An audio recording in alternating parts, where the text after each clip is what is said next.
వీడన్నా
మీ SP గారిని report రాసుకోమని చెప్పు.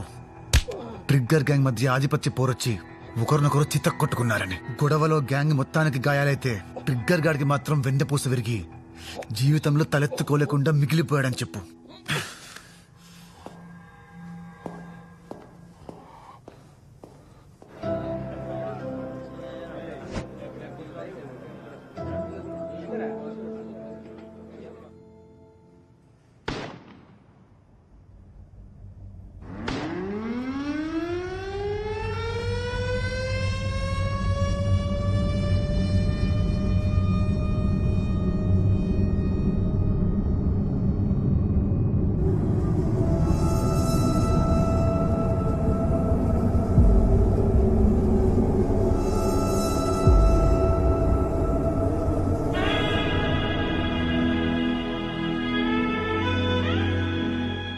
నవ్వు విశ్వం అంత గొప్పదని చెప్పారు, మరి బాధ?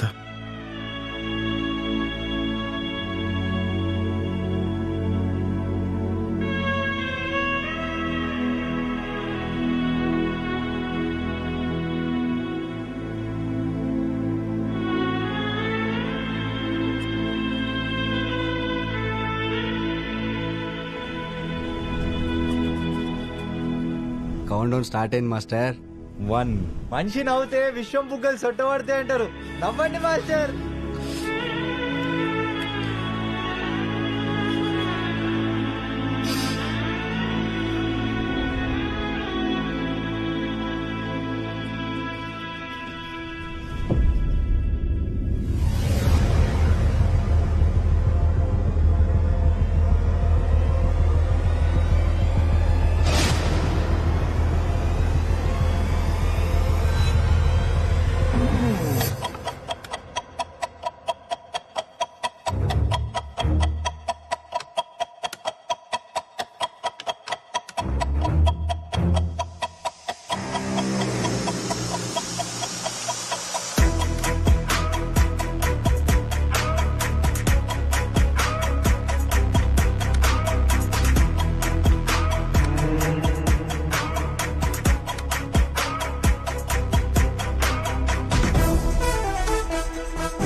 ఇదిగో చూడు, 70% మంది నీకు పాడని రావాలని కోరుకుంటున్నారు.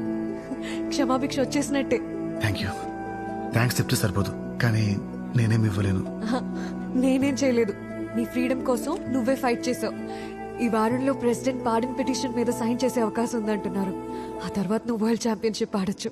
నా జీవితం నా చేతిలో లేదన్న ఆలోచన నాకు నచ్చదు. సరిగ్గా అదే టైంలో నా తలరాతను మార్చే సంఘటన జరిగింది.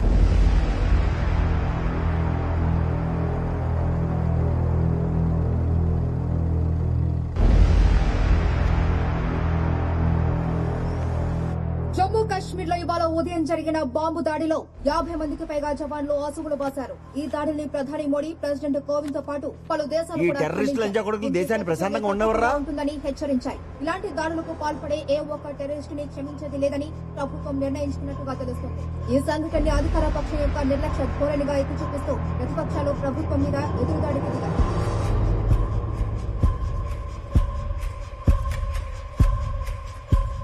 ఏంట్రా నిన్ను ఇంకా ఊరితేయకుండా ఊరేగెత్తున్నారు? అన్నవేలా తినాలనిపిస్తారా? ఒకవేళ నీకు క్షమాభిక్ష పెట్టినా నిన్ను మొత్తం మేము వదలను. నీ అంతు చూస్తాం.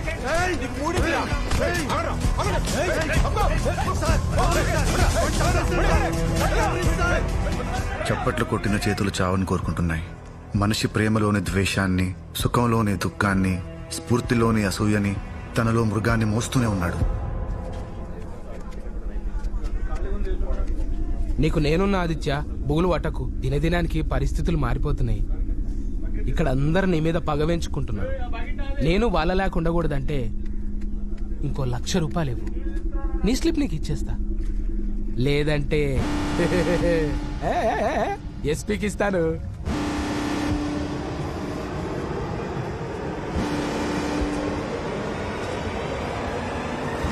ఈసారి లాస్ట్ అండ్ ఫైనల్ 5 గుడ్లు ఇచ్చేయి. అట్లనే బుక్స్ కూడా తీసుకురా. చదవనీకి కాదులే, బొమ్మలు సున్నీకి. ఒక ప్రభాత్ రాజరథన్ కిల్లి పట్టుకరా. నాలుక జివ్వని చాలా దినాలైంది.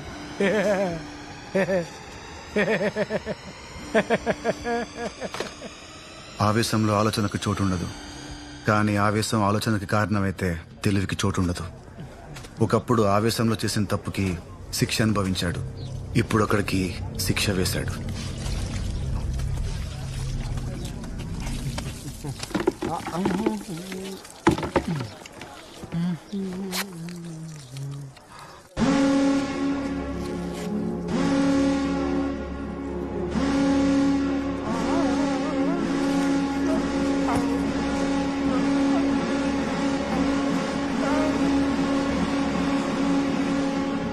ఆదిత్య రాష్ట్రపతి గారి క్షమాభిక్ష కోసం ఎదురు చూస్తున్నాడు.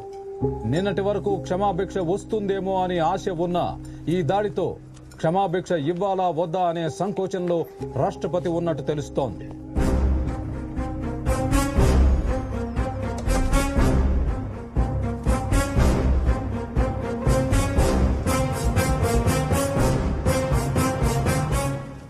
నేనాడిన ఆటలు, గెలుపులు, పొందిన ఖ్యాతి ఇవేవీ ప్రజాగ్రహం ముందు నిలవలేకపోయాయి.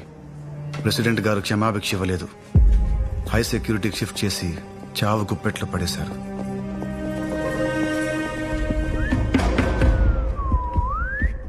రే, నీ ముగింపుకి ముహూర్తం పెట్టానురా. చాలా ఆనందంగా ఉంది. తప్పించుకుందామనుకున్నావురా నా కొడక్క.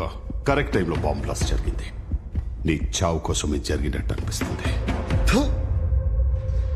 ఎన్ని రోజులు నా మీద నీకున్న కక్షలో కొంచెం నిజాయితీ కనిపించేది, కానీ తప్పురా.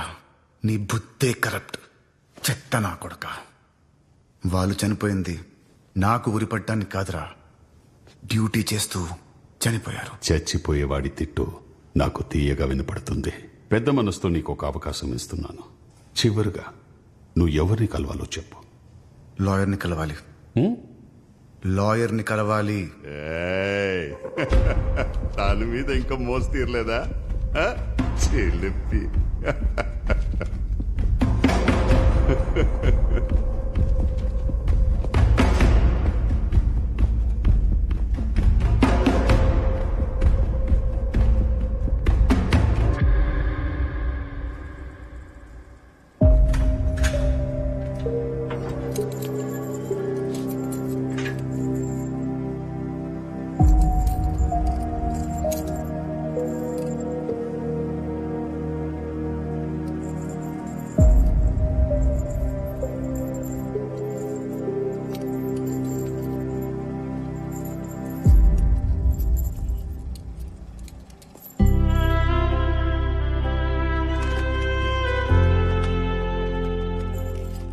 మీ కన్నీళ్లు చూస్తే నా కోసం ఆలోచించే వ్యక్తి ఒకరు ఉన్నారని సంతోషంగా ఉంది. మీరు నన్ను నమ్మినందుకు చాలా థ్యాంక్స్. ఆ రోజు నేను కేసు వదలకుండా ఉండుంటే ఈ రోజు నువ్వు బయటకు వచ్చేవాడివేమో. I'm really sorry Aditya. మీ తప్పేం లేదు. ఏం జరగాలని ఉంటే అదే జరుగుతుంది. చివరిగా నాకు హెల్ప్ చేస్తారా? నేను వెళ్ళిపోయేలోపు వరల్డ్ చెస్ ఛాంపియన్ విశ్వనాథన్ ఆనంద్తో మ్యాచ్ ఆడాలనుంది.